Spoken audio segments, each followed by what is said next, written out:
말씀을 시작하도록 하겠습니다. 먼저는 이 은혜의 자리에 저를 허락해 주신 성도 여러분들 모두 감사드립니다. 여러분에게 좋은 소식과 나쁜 소식이 한 개씩 있는데요. 나쁜 소식부터 먼저 들릴게요. 좋은 걸 나중에 들어야 기분이 좋으니까요. 나쁜 소식은요, 저는 목사님이나 양전사님처럼 재밌게 설교를 할 수가 없습니다. 식사하고 좀 졸릴 수 있는 시간인데 안타깝습니다.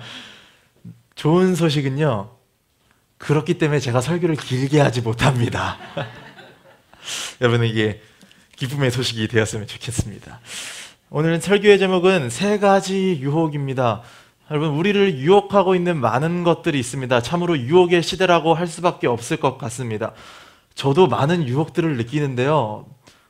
정말 유혹이라는 것은 교회를 벗어나서, 아니 교회 안에서도 떠나지 않는 것 같습니다. TV를 틀어도 모든 것이 우리를 유혹하죠. 밖에만 나가도 우리를 유혹합니다. 어떤 사람은 소유욕이 있을 수 있습니다. 많은 것을 사고 싶은 유혹, 벗어날 수 없죠. 모두가 갖고 있는 것 같습니다. 어떤 사람은 돈에 대해 많은 유혹을 느낄 수도 있습니다. 느끼는 것까지는 그렇게 중요한 것 같지 않습니다. 어떤 사람은 젊은 사람들 중에 어떤 사람은 이성에 대해 많은 유혹을 느낄 수도 있지요. 그래서 웃는 청년들이 조금 있는데 그럴 수 있습니다. 여담이지만 우리에게 오는 유혹은요, 제 생각에는 우리가 가지고 있는 가장 약한 것이 크게 다가오는 것이 아닐까 생각을 합니다. 우리를 유혹하는 것이 무엇입니까? 오늘 제 짧은 이 하나님의 말씀을 들으면서 생각해 볼 수 있으면 좋겠습니다. 나를 유혹하고 있는 것들은 무엇인가? 오늘 성경에서는요, 그것을 세 가지로 압축하고 있습니다. 성도가 받을 수 있는 유혹에 대해 세 가지로 이야기를 하고 있습니다. 오늘 성경은 여러분 잘 아시는 것처럼 신명기가 어느 시대에 지어졌을까요? 잘 아시고 계시겠지만 신명기는 모세가 광야 생활을 끝내기 직전 이제 가나안 땅으로 들어가야 하는데, 새로운 세대, 가나안 땅으로 들어갈 그 새로운 세대를 위하여서 한 세 편의 설교 말씀이 신명기입니다. 그렇기 때문에 모세가 평생을 바라보고 또 잘하는 것을 지켜봤던 그 다음 세대를 향한 모세의 마지막 유언과도 같은 당부가 오늘 담겨져 있을 것이지요.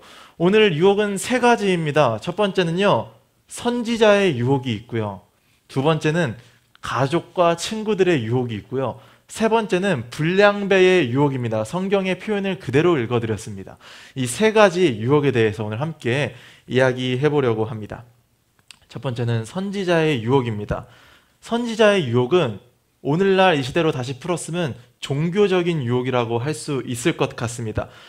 우리가 가지고 있는 신앙들, 여러분 모두 신앙을 가지고 있기 때문에 이 자리에 나오셨는데, 우리의 신앙은 기적이나 어떠한 이적들을 목적으로 두어서는 안 됩니다. 우리 이 같은 인간들은 무엇인가 사람이 직접 할 수 없는 놀라운 일들, 기적을 경험하게 되면 자연스럽게 그것으로 마음이 향하게 됩니다.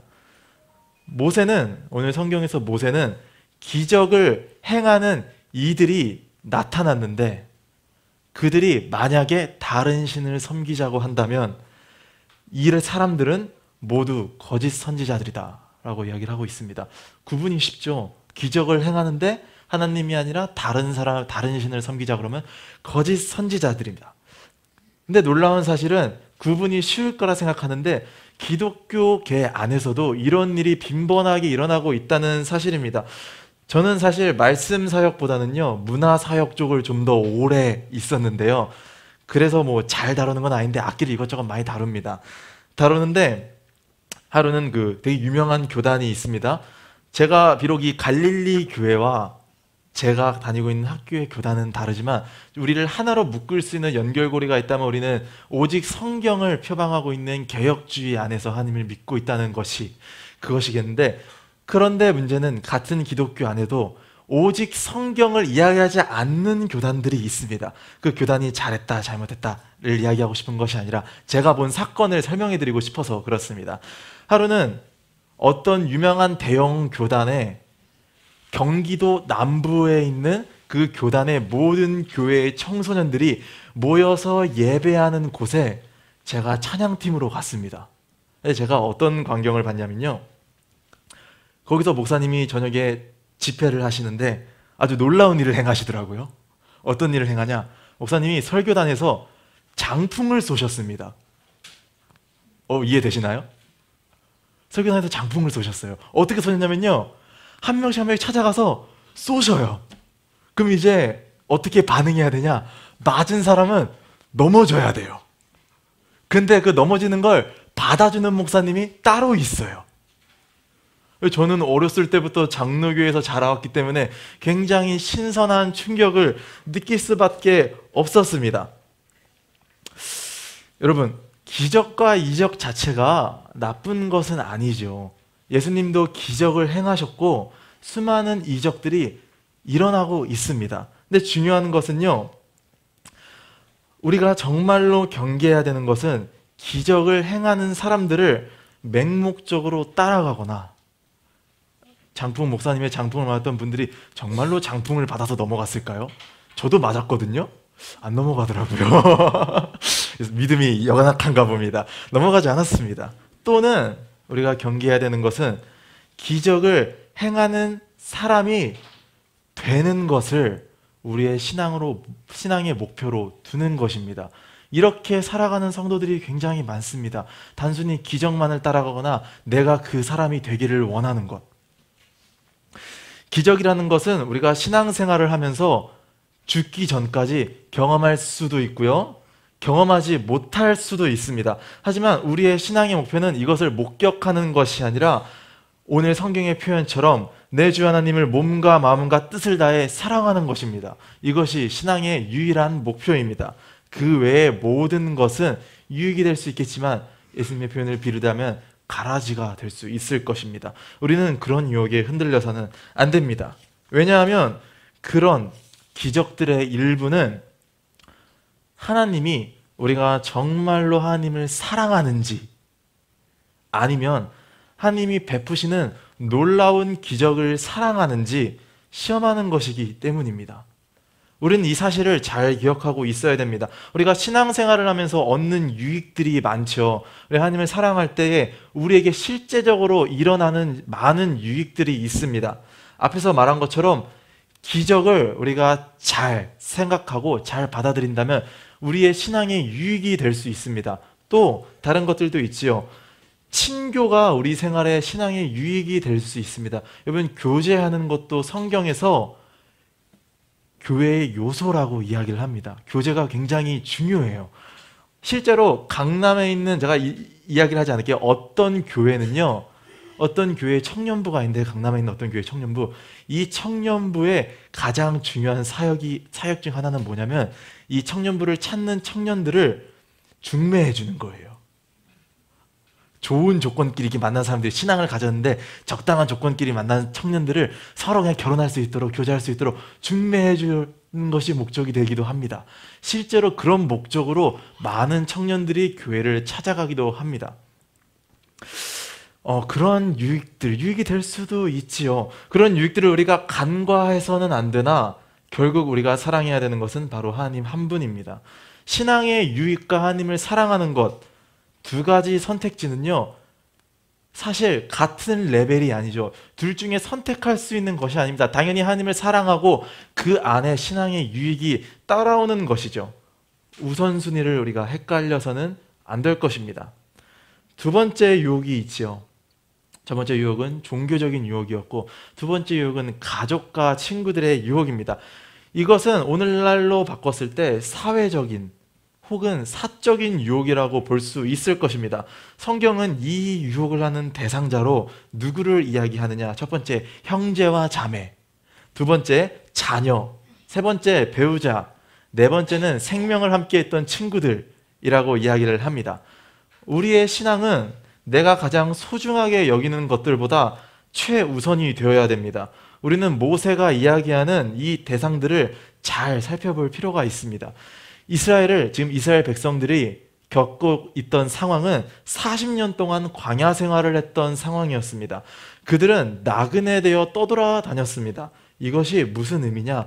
이들에게는 소유 재산이 없었다는 의미입니다. 이들이 갖고 있는 재산이 단 한 개도 없었지요. 물론 애굽 땅을 떠나면서 그 백성들로부터 폐물들을 받긴 하였지만 뭐 아론의 송아지 사건으로 없어졌을 수도 있고, 어쨌든 대부분의 사람들은 소유재산이 거의 없었습니다. 그럼 이들이 가지고 있었던 가장 소중한 게 무엇이었을까요? 아마도 제가 생각하기엔 가족과 친구들이었겠죠.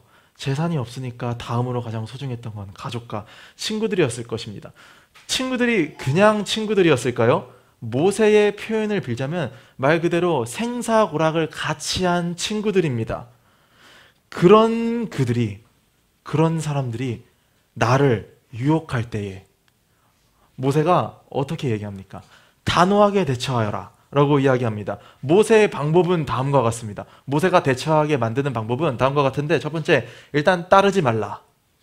두 번째, 궁휼히 여기지 말라. 자비를 베푸지 말라는 거죠. 세 번째, 애석히 여기지 말라. 네 번째, 숨기지 말라. 다섯 번째는 좀 더 들어갑니다. 용서 없이 그를 죽이라 라고 되어 있습니다. 조금 잔인하고 비윤리적인 방법이죠. 모세가 성경의 표현을 빌면은 사람 중에 가장 온유한 사람이었다고 이야기를 하는데, 모세의 말은 그런 것 같지 않습니다. 하지만 우리는 이 말 속에 담긴 모세의 의미를 잘 생각해 볼 수 있어야 됩니다.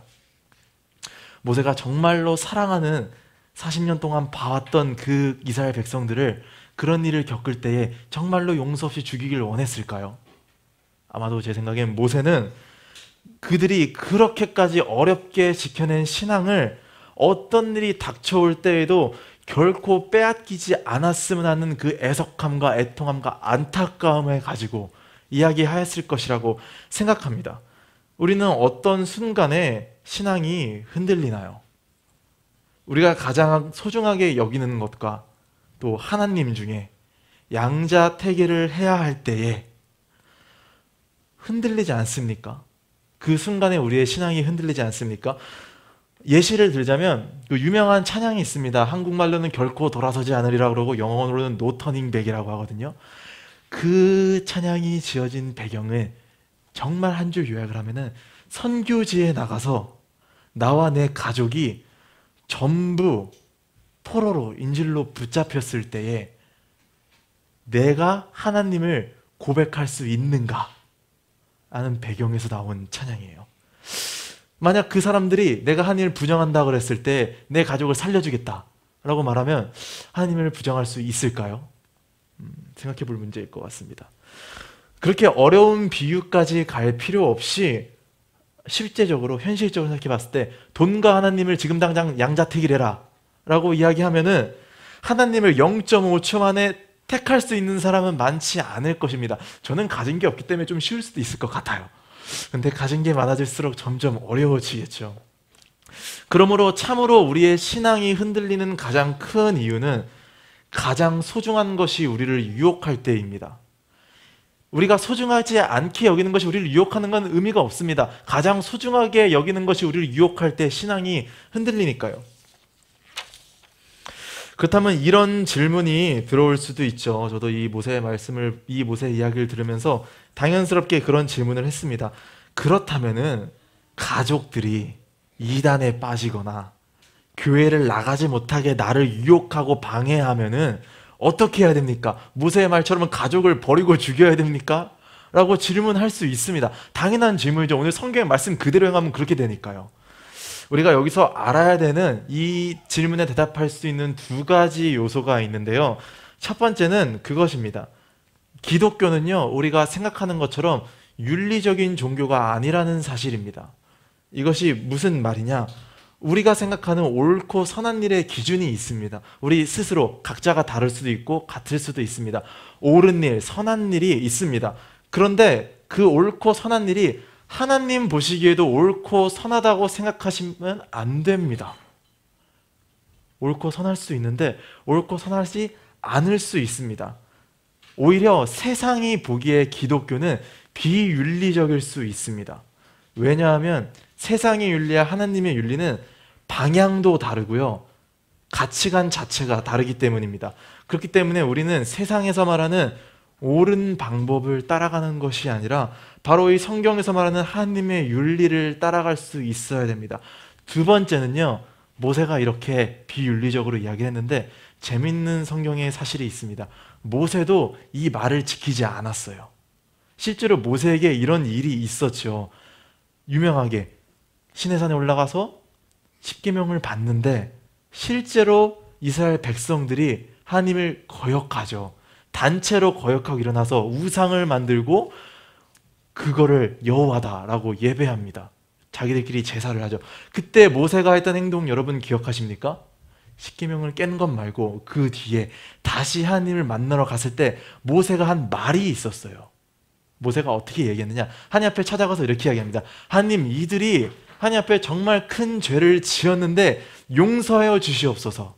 그런데 만약 하나님이 이들을 용서하지 않는다면 나도 생명책에서 지워주시옵소서 라고 이야기를 합니다. 이게 모세의 고백이었어요. 여기서 우리는 이런 순간들이 있을 때 어떻게 대처해야 되는지에 대한 사실을 알 수 있습니다. 물론 가족과 친구들이 나를 유혹하면은 단호하고 분명하게 대처를 해야 됩니다. 결코 그것에 타협하거나 협력해서는 안 됩니다. 우리가 따르는 분은 오직 하나님 한 분이기 때문입니다. 그렇기 때문에 이 모세의 말을 들었던 여호수아의 고백이 참으로 은혜롭습니다. 신명기 그리고 민수기 바로 뒤에 여호수아가 이어지죠. 여호수아가 한 고백이 무엇입니까? 나와 내 집은 오직 여호와만을 따르겠다 라고 고백하지 않습니까? 그런데 하나님이 오늘 또 모세가 이야기한 것처럼 우리는 이렇게 대처할 수 있어야겠죠. 그들을 위해서, 내가 사랑하는 그들을 위해서, 나를 유혹하는 그들을 위해서 내 목숨을 버릴 각오로 기도해야 됩니다. 내가 그렇다고 그들을 그 순간부터 바로 사랑하지 않게 될 수 없지 않겠습니까? 나를 유혹한다고 바로 내 자녀를 버릴 수 있습니까? 나를 유혹한다고 바로 부모님을 버릴 수 있습니까? 그럴 수 없습니다. 그렇다면 우리가 해야 될 것은 바로 모세의 행동처럼 죽기까지 그들을 위해서 기도하고 그들을 위해서 끝까지 기도하는 것밖에 없고 사랑하는 것밖에 없습니다. 마지막 유혹은 무엇입니까? 마지막 유혹은 불량배들의 유혹입니다. 불량배의 유혹은 오늘날로 바꿔 이야기를 하면 정치적인 혹은 공적인 유혹이라고 할 수도 있을 것 같습니다. 모세가 이 불량배들이 누구냐라고 이야기했을 때 이 불량배들이 하는 행동을 좀 주시할 필요가 있을 것 같습니다. 불량배는 어떻게 행동하느냐? 성읍 주민들을 유혹합니다. 이때는 성에 모여서 살지 않았겠습니까? 성읍 주민들을 유혹해서 어떻게 하느냐? 다른 신들을 섬기자라고 유혹합니다. 오늘날 불량배는 무엇일까요? 이 당시에는 성읍에서 유혹을 했는데 오늘날 그 성의 테두리는 뭘까요? 제가 생각하기에는 그것은 어찌 보면 지역 공동체가 될 수도 있고요. 한 국가가 될 수도 있습니다. 더 직접적으로 얘기하면은 정치적인 폭력이라고 생각할 수도 있을 것 같습니다. 정치와 폭력을 따로 구분해서 이야기를 해보면 이럴 것 같아요.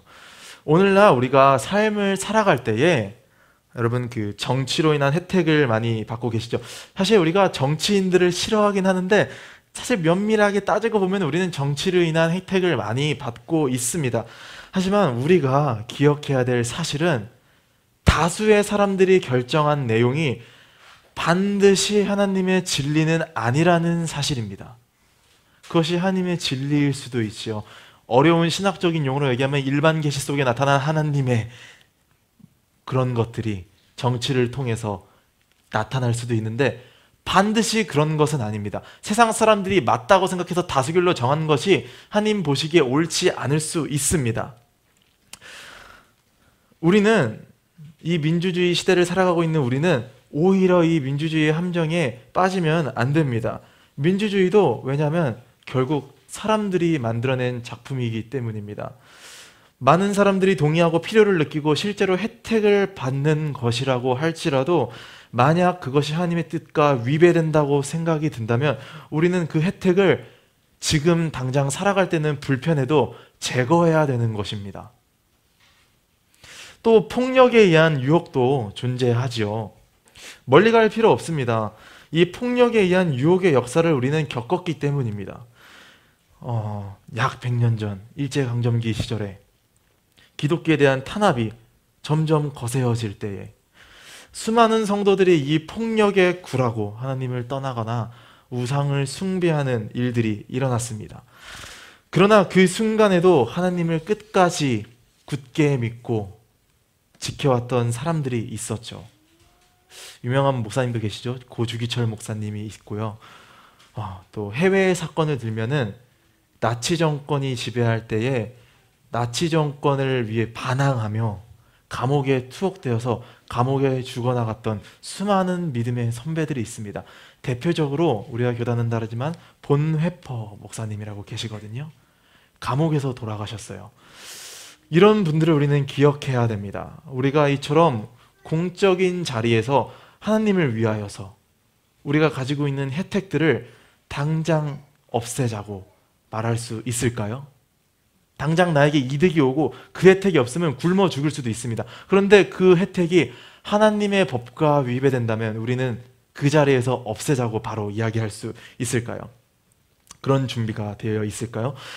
지금 당장 우리가 결단할 수는 없을지라도 언젠가 우리는 그런 성도가 되어야 됩니다. 제가 말씀을 길게 하지 못한다고 이야기했는데 이제 거의 끝났습니다. 말씀을 정리하도록 하겠습니다. 우리는 성경을 전체적으로 볼 수 있어야 됩니다. 우리 개혁주의가 표방하고 있는 정말 좋은 것은 첫 번째는 오직 성경만을 따른다는 것, 두 번째는 성경을 전체적으로 볼 수 있다는 것인데 우리는 성경을 그렇기 때문에 전체적으로 볼 수 있어야 됩니다. 결국 오늘 성경에서 하나님이 말씀하고 싶은 주된 내용은 우리를 유혹하는 것을 단호하고 분명하게 물리치라는 것입니다. 제가 말했던 것 다 기억하지 않아도 좋은데 단 한 가지, 하나님이 말씀하시는 이것, 유혹에 대해 어떻게 대처해야 되는지는 기억하셨으면 좋겠습니다. 그런데 여기서 끝나는 것이 아니라 하나님께서 이야기하시는 것이 있어요. 이 세 가지 유혹을 견딘 자들에게 주시는 것이 있습니다. 단순히 그냥 이겨내라 하고 끝내는 게 아니라 주시는 것이 있습니다. 무엇이냐면요, 첫 번째 보상입니다. 여호와께서 우리를 향한 진노를 그치시는 것이 첫 번째 보상입니다. 하나님은 사랑의 하나님이지만 동시에 공의의 하나님입니다. 우리가 죄를 지을 때 하나님은 반드시 벌하십니다. 지금 당장이 아닐 수 있는데 언젠간 반드시 심판하십니다. 그런데 우리가 이 유혹을 견뎌낼 때 하나님은 우리를 향한 이 진노를 그치신다고 이야기합니다. 두 번째, 하나님께서 우리를 긍휼히 여기십니다. 하나님 우리를 불쌍히 여기시고 자비롭게 대해 주십니다. 그리고 마지막, 우리를 번성하게 해주십니다. 제가 이거 막 지어내는 게 아니라 오늘 성경에 다 있는 내용이거든요. 하나님이 우리를 번성하게 해주십니다. 실제로 이스라엘 백성들 가나안 땅에 들어가서 한 국가가 됐고 한 민족이 됐고 40년이 채 흐르지 않아서 거의 제가 읽은 제 의견이 아니라 제가 역사책을 몇 개 읽었는데 실제로 다윗 왕이 되어서는 전 세계에서 가장 강력한 제국 중에 세 손가락 안에 들어가게 됩니다. 단 40년 만에 떠돌이 생활을 하던 이 민족들이. 하나님은 늘 우리를 사랑하고 복주시기를 원하십니다. 우리가 하나님의 사랑을 받기 위해서는 이처럼 우리를 늘 유혹하여 다른 신을 섬기게 만드는 것들을 없애야 됩니다. 우리는 오직 하나님 한 분만을 섬길 수 있었으면 좋겠습니다. 성경의 말씀처럼 그런 유혹에 전혀 손도 대지 않아야 합니다. 하나님은 그렇게 행동하는 우리를 반드시 사랑해 주실 것입니다. 그런 유혹에 굴복하지 않는 우리 갈릴리 교회 성도들이 되셨으면 좋겠습니다.